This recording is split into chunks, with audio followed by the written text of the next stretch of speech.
you're all having a great, if a slightly rainy, spring day. I'm so excited we could be here to do one of my favorite things to talk about, which is of course recycled glass and the environment.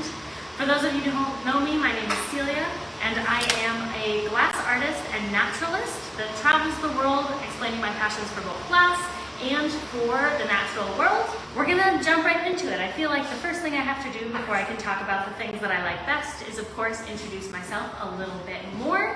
And so of course, my name is Celia. I go around the world talking mostly about wildlife and natural history of all the incredible places in the world. And so of course my glass art follows that trajectory as well, getting inspired from different corners of the earth and from all the different things and ecosystems that I see.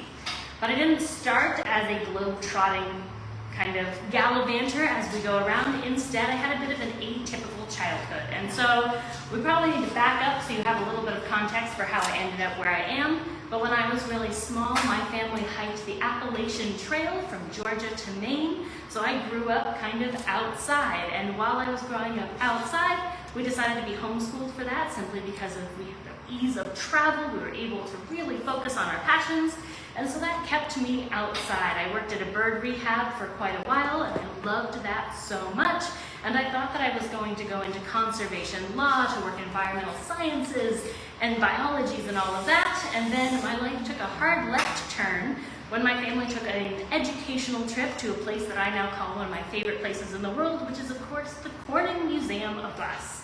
And so when I was there as a teenager, I did one of those little make-your-own glass workshops that you can actually do here at Terrapin, where we're hosting this demo today.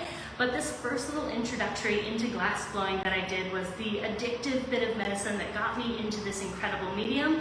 And I thought it would just be something that I did once for fun, and then of course I caught the glass bug. Anyone who's tried it knows that that happens all too quickly. And then of course I just became obsessed. I started working on lots of different ways, and so even though I had my college applications finished and ready and headed out to go to environmental science colleges, I took a hard left turn and went to the Rochester Institute of Technology for glass and glass sculpture, instead of going to art school instead of for the sciences. And I had to go through all of those basic foundations, getting in my skills in. They say learning glass is like learning to play an instrument. The more you practice, the better you get. And so at the end of a four-year degree, you are an almost competent glass blower because you've only put in that much time, even though you do it every day.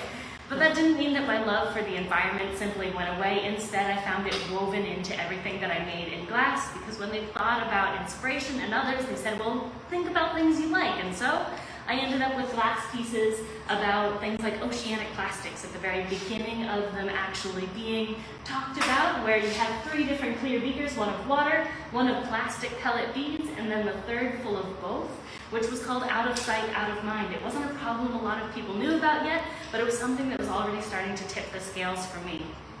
Then also pieces about habitat destruction, so birds on the wires, and they actually play out the music of taps along the wires, which is kind of for that habitat loss, kind of in mourning of the loss of some of our natural environments.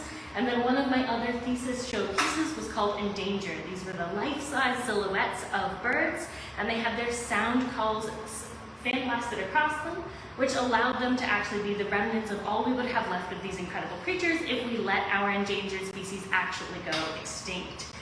And so it is a hard thing to talk about sometimes when we talk about the changing climate, our climate crisis. Everything is in flux and in shift right now. And usually when we think about that, we think about retreating glaciers and mass amounts of pollution, and it feels very overwhelming and very unfun to talk about. Nobody wants to be the person at the party that wants to talk about climate change all of the time. But when we have to talk about it, it's important to remember that most time it's put on us as a personal onus of we have to fix everything small in our lives to make individual difference, but it's collective change that makes the most change. Just 75 companies in our, or 100 companies in our world produce 75% of the pollutants in our world. So while it is good to make sure you bring your shopping bags and cut out as much disposable things as you can, it's not fully on us. It's about holding other much larger things accountable that can keep us climbing. And It's always talked about too of, well, is it really changing? And yes, it's changing fast. If we look at this little video of how quickly the Earth is warming, there's no question that whether or not it's human-induced, we know we can have an effect on it, and so we know we need to bring it back down. We want to make sure that we still have a planet to enjoy. There's still a lot of things to enjoy. I'm not an alarmist that says the world is ending completely, because the world won't end, but the things we enjoy about it will. And so we have to protect all of what we still have if we want it to be around for us in the future. And so you can see how much the temperature of the planet has gone up in the last hundreds of thousands of years, but that last spike right at the end where it has gone above anything previously recorded on our planet is what's making it hard for a lot of things to live on the planet. So as we start thinking about that, we need to think about where art starts to fit into this talk of overall climate change. Because when we start thinking about how we mix in, we really start to see how we can affect, not only by inspiring change and by sparking conversation, but really how woven it is together in terms of having a direct role and a place to play with that. And so we start to look from things from the land biodiversity to the ocean diversity, and we see that there are things that say there's no green, there's no blue, which means you can't have one without the other. And for me, that one without the other intends to start about talking about art and environment. You don't have one without the other because usually your art requires a piece of the environment in order to create it. And so as we put aside now the things like coral bleaching and glaciers actually retreating, we can start to think about how we make all of those changes. And so when we start to look towards nature past the point of just that catastrophic change, what we see is actually some incredible beauty. That beauty that has always inspired artists from around the world to start to create. The earliest examples of art creation are actually cave drawings, not only of just the human handprint or imprint, but the next thing to be created were paintings of animals. Things that they could have only done from such incredible close quarters with these animals of having lived with them for so much time. And so when we think about all of those different animals, they have changed throughout the eons, of course. Over 6 mass extinctions, if we are in the 6th now. And so instead we go from things like dodos, all the way up to the modern birds we'd like to hold on to. And so we have all of these things that are really starting to pull together. And so as we started to take over nature, really started to control it and understand it, we kind of skipped over a really important step. As we decided to expand as much as we could, we forgot that if you try and pick out any one thing in nature, you find it hitched to everything else in the universe. You could take one point in anything and spread it all the way across to connection with something else.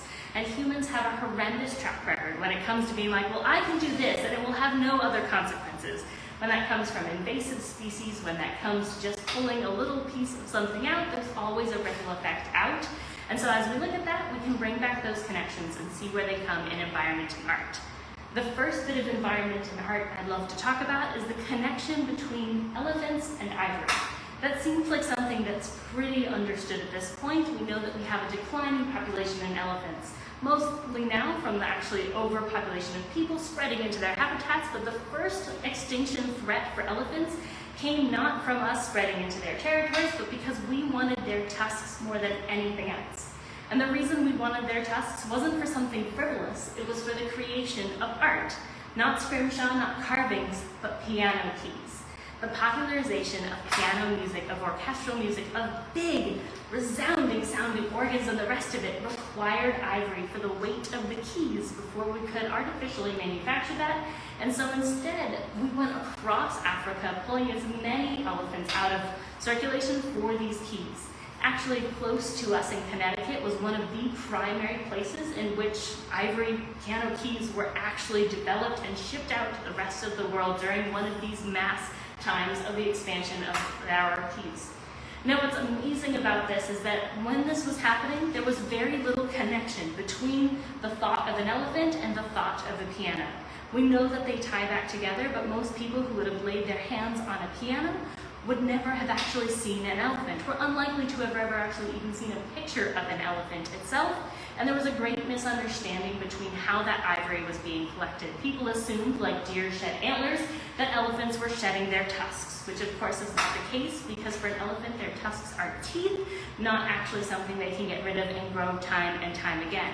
And so as we see our incredible elephants walking across the savannas, that is where we would like them to be for as much time as possible. And so it was actually with the development of alternatives for ivory keys that we gave elephants a pause, a bit of break, and breathing room instead of running them to extinction.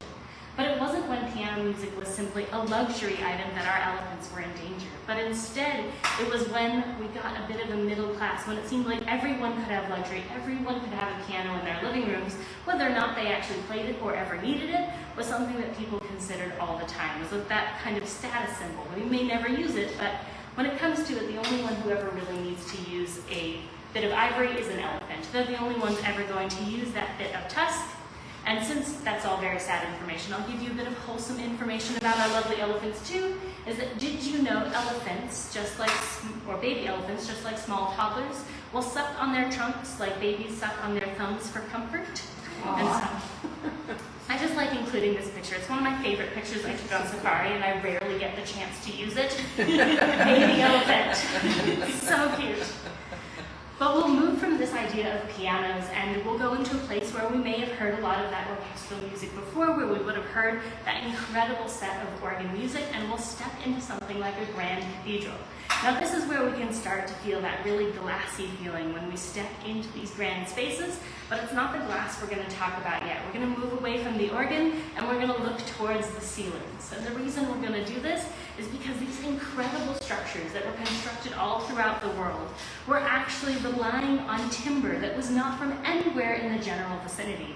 We deforested huge swaths of countrysides all around the world. 90% of New Zealand was actually logged, and those timbers shipped back to Europe, as well as much of the Americas and down into Africa. And so when we were taking these timbers, and of course from Europe itself, we were doing grand things with them. We weren't simply just sending those chips by the wayside, but it has left us with a really pressing problem nowadays when it comes to restoration. Everyone, of course, recognizes this silhouette of the Grand Notre Dame in Paris. It is one of the most famous cathedrals the world over. And then, of course, we have the tragic happenstance of an accidental fire tearing through this historical building that left the world shook. Something that has stood the test of time for so long suddenly stood no longer, the roof having completely collapsed. Now, as everything came back to the front, as we realized that it was not malicious, we could focus on other things, we realized that a much more pressing problem was upon us. We had promised to put it back exactly how it was. The problem with that is that most of these beams in the high ceiling of Notre Dame would require oak trees that were over 100 years old each, and it would require about 1,000 of these trees in order to put the roof back exactly how it was. Now you might imagine that over the history of people, as we took from around the world, that we didn't leave a lot of the really good stuff for later. We're kind of an all or nothing species in that way. And so when it came to these oak trees that were so very prized in those days, the straight, the most dense, the most perfect, we took all of the largest and we used them to build our cathedrals. Now we need 1,000 more. Each needs to be over 100 years old, and sourcing those trees is a huge problem. Many forests that are managed over the years have offered 1 or 2 of these trees, but it's very considerate how we actually take them out of the environment now, because now we have to understand how long it takes these trees to grow, and not only that, but what damage it does to the environment when you take these massive trees out of the ecosystem. Because as it turns out, for oak trees, they aren't simply popping up out of acorns as often as you might imagine. Instead, when we look towards the oak trees, we see something that is meant to stand the test of time and something that it takes its time filling its space. And so when you have an oak tree, it only starts producing acorns at about 50 years old. When it starts producing acorns, it produces about 10,000 acorns in a good bumper year. But when it does that, only one of those acorns is likely to become a tree, because so many species rely on the incredible protein-rich nuts in order to survive. And so taking just one mature oak tree out of the forest could deny hundreds, if not thousands, of other individual animals to go hungry, as well as rid you of your possibility of seedling oak trees sprouting naturally on their own.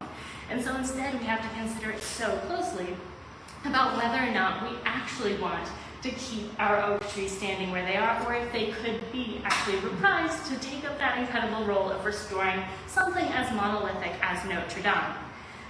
So now we're going to switch from two things that have incredible environmental and art connections, and we're going to switch over specifically to glass. Because glass has a rich, really long history of about 2,500 years. And so as we look back to the first bits of glass, there's always the question of, well, how did glass originate? We're not really sure. There are lots of old stories about how it was, but it was probably ceramicists that discovered glass itself. Hoopy glazes that settled down into the bottom of pots, realizing that they could use just the glaze itself, fired into small ceramic molds to make things like amulets and others.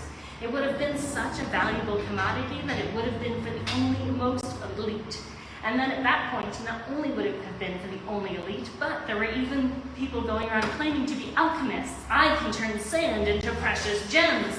They never could quite turn lead into gold, but they thought about it. And so as we see all of it actually emerge back up to the top, we start to see these examples. And even in the earliest examples we have of glass, we see a lot of that natural influence within our historical objects. Things like perfume vials from Rome that were actually in the shape of burns, spun so thin that the tails were drawn to a close. You can see the liquid inside for the perfume, and the tails actually had to be snapped open in order to let that perfume out.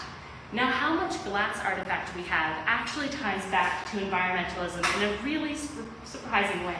Because glass was so rare, because it was so special, we don't have as much glass artifact as we do ceramic or metals or anything else, specifically because it was recycled.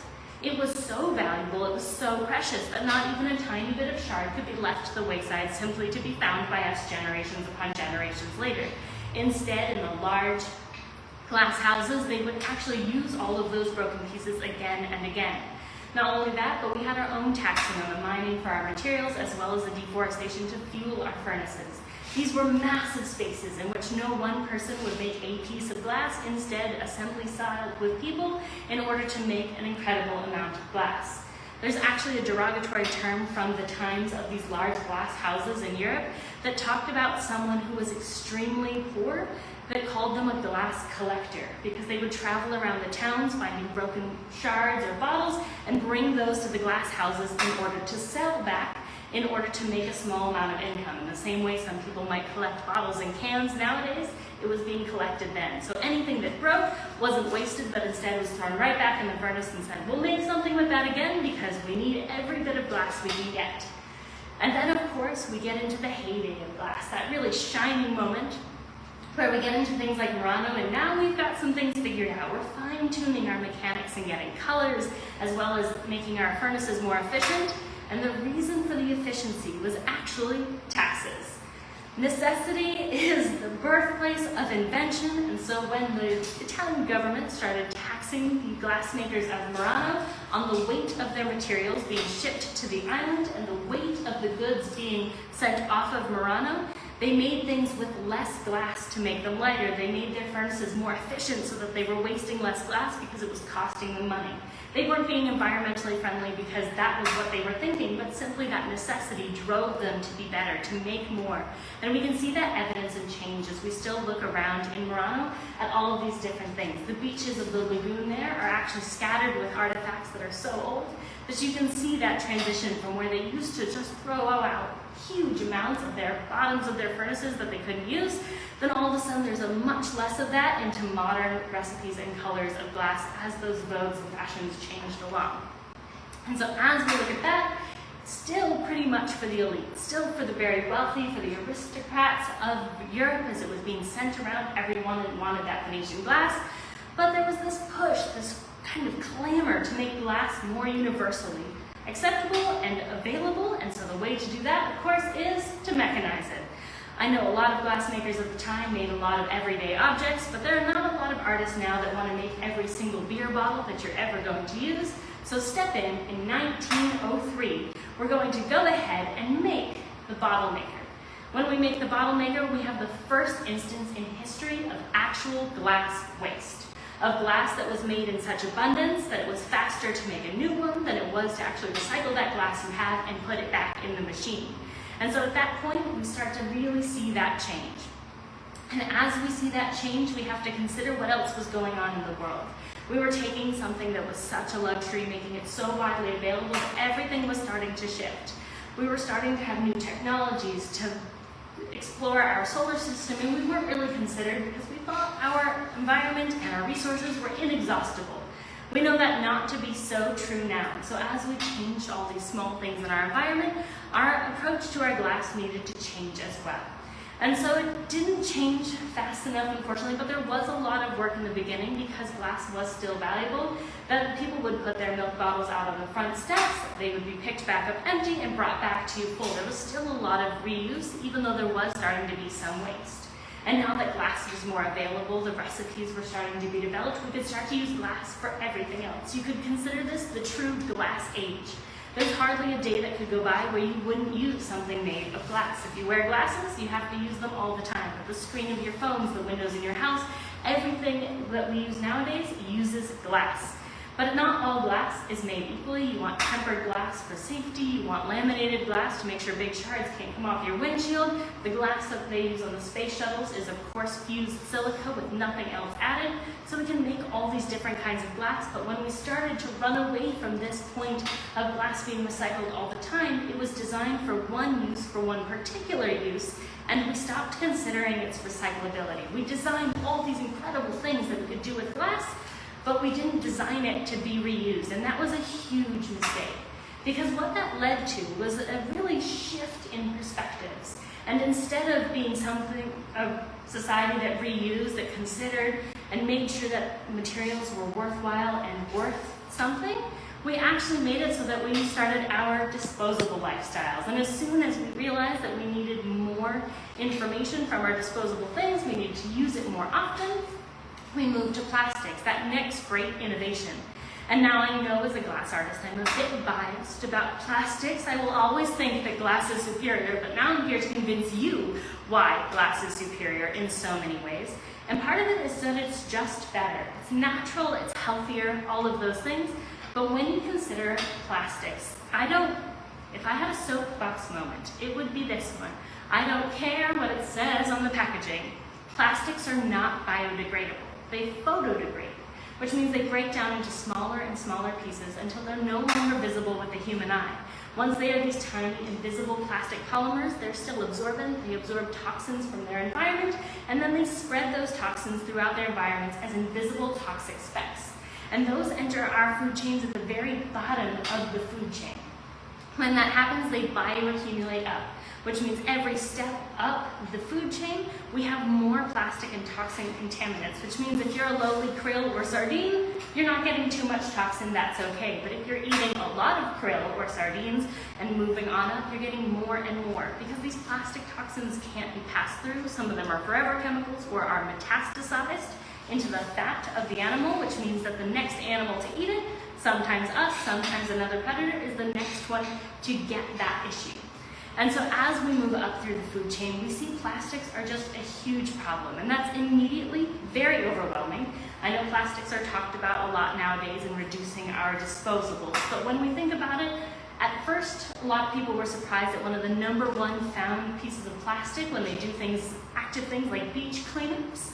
And so when those were found, it was often found that plastic straws were some of the most frequently found things. We use them for 20 minutes at a time. They take 200 years to break down into microplastics, and they're small. They blow out of trash cans, out of moving vehicles, they flow down streams out into the open ocean.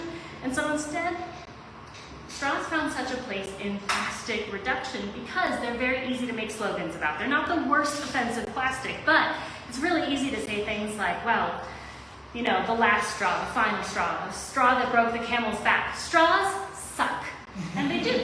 And so as we consider all these slogans, when we think about what happens when we dispose of plastic and it gets away from us erroneously and out into the environment, that has catastrophic consequences.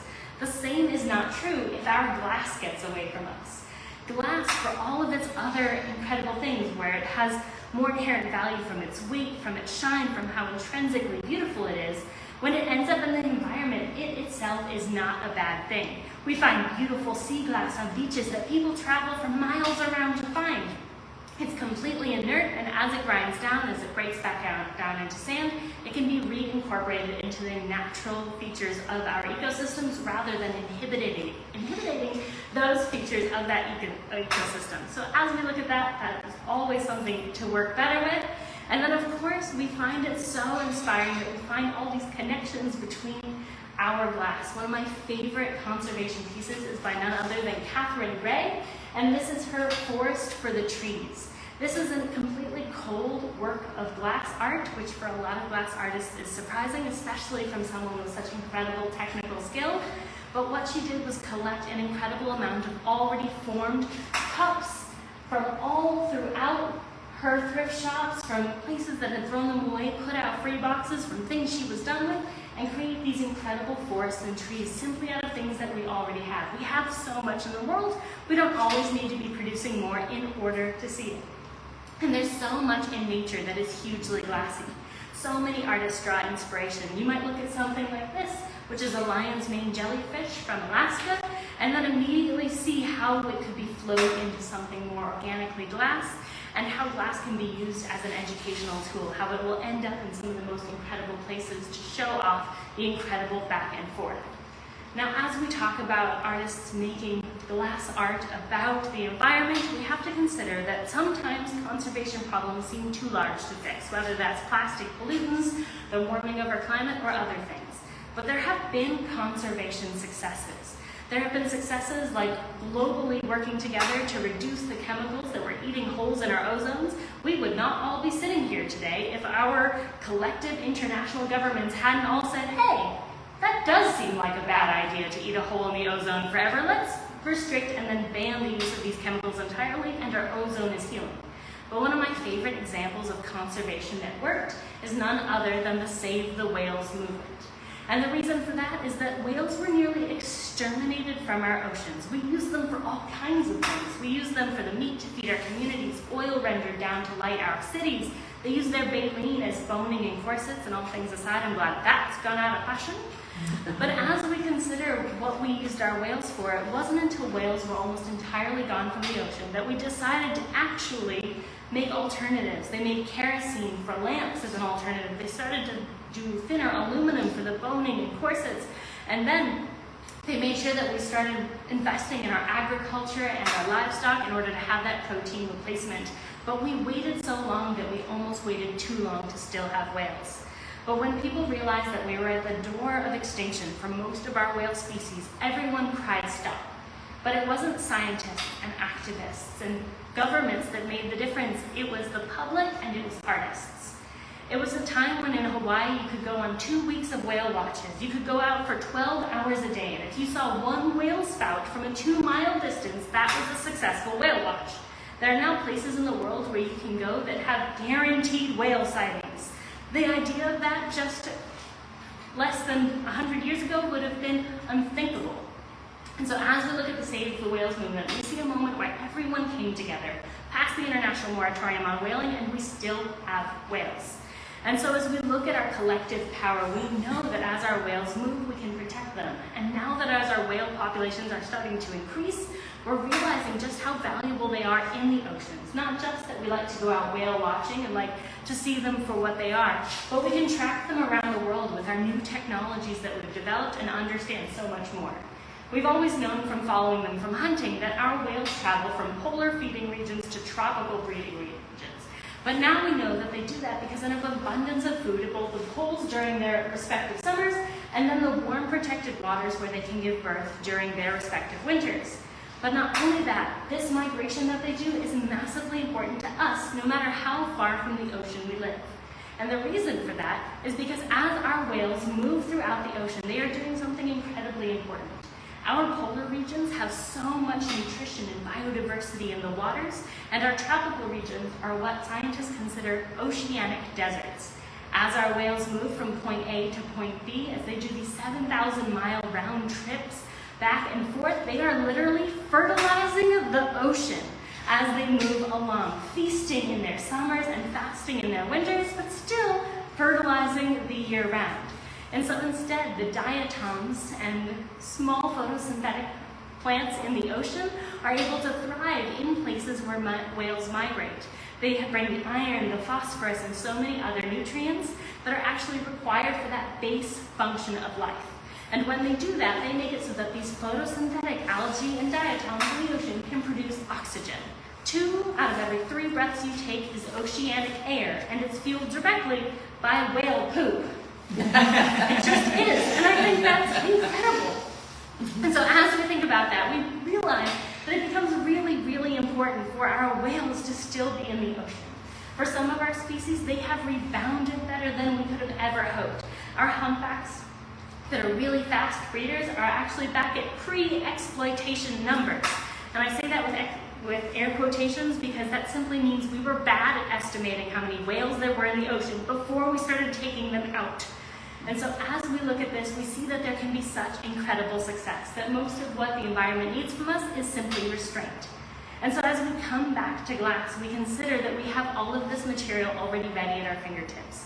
It might not be designed to be reused as easily as we would like, but it can be done. And there are places that are doing incredible work to make sure that we're actually reusing this glass, that it simply isn't filling landfills, and that there's an awareness of the infinitely recyclability of glass. This is what makes us better than plastic could ever be. You can only recycle plastic 4 times because before it has no structural integrity any longer. You can recycle glass as many times as you like. Have a piece of glass you love, smash it, make something new. And so you can do that again and again. And there are places that have popularized it, like Blown Away, the Netflix competition show that has caught so many more people by surprise by how really lovely glass is. As we look at that, there's always a show on sustainability, always trying to tie it back together. And as we reduce our amount of glass that we're trying to use, we're also trying to reduce our energy consumption. One of the greatest steps forward in this was actually developed by the Corning Museum of Glass that developed all-electric hot shops. This was thought to be impossible to do because of the temperatures required, but when people ask what it feels like to actually use all-electric heat in order to make your glass, it's kind of like learning to cook in somebody else's kitchen.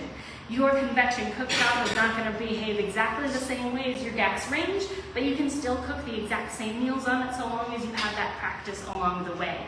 And so now with this electric equipment, the more efficient we can make it, the more we can use it all the time. Then you have places like Zaquiche in Oaxaca, Mexico. And Zaquiche is amazing because they're using all recycled glass. They simply get it from the local transfer stations in large, sorted by color heaps. They shovel that straight into their furnaces. And they train local individuals not only to have job security, but also to make items that are necessary for others to sell their wares, to be able to sell them at a higher price. Things like mezcal bottles for people living up in the mountains, and so many others. And they've expanded into other crafts as well, as they saw a need and a want for it for their environmental model. And then we have Ngenya Glass in Africa, which again is using all recycled glass in their furnaces and making so much difference. And so as we consider that we have all this material, oftentimes most of it free, we get to think about what we would like to make with it. And there is a learning curve to working with recycled glass, but if you put in the time, the effort, or if you ask the right questions, you can make that learning curve a lot shorter. I have a lot of people that ask me, well, is it really worth it? I already know how to use Boro or soft glass or anything else. And I really think it comes down to that we have this material, it makes a difference, and if we push for it, they'll make it more recyclable for us simply because we want it to be. And in the end, when we do all of this effort, it really kind of boils down to this kind of feeling, where you have this great climate summit, all of these benefits that we could have from recycling glass or taking care of our environment, and then you've got this one person that stands up and goes, well, is it really worth all that effort? What if it's just a big host and we make a big improvement for nothing? What if we make a better world for nothing?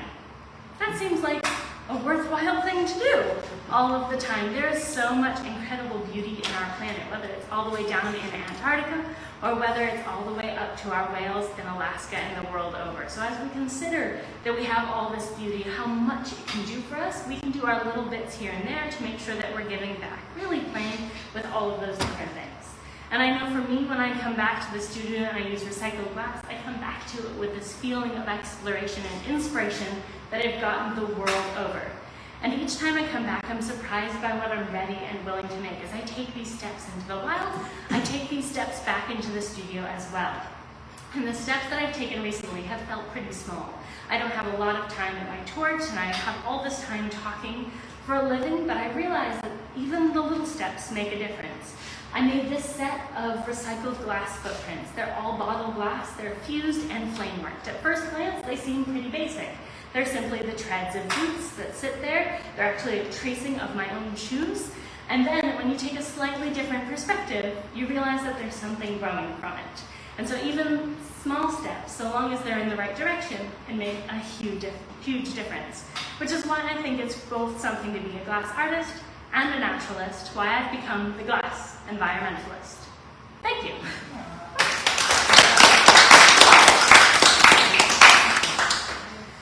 Thanks, everybody. Would you like to see me work with some recycled glass now? Yeah. Let's do it. I can say, that's my information if anybody wants it. I'm everywhere by my name, which means if you can remember my name, you can find me online. It's Celia, like the Simon and Garfunkel song, and Garland, like Judy Garland, but no relation.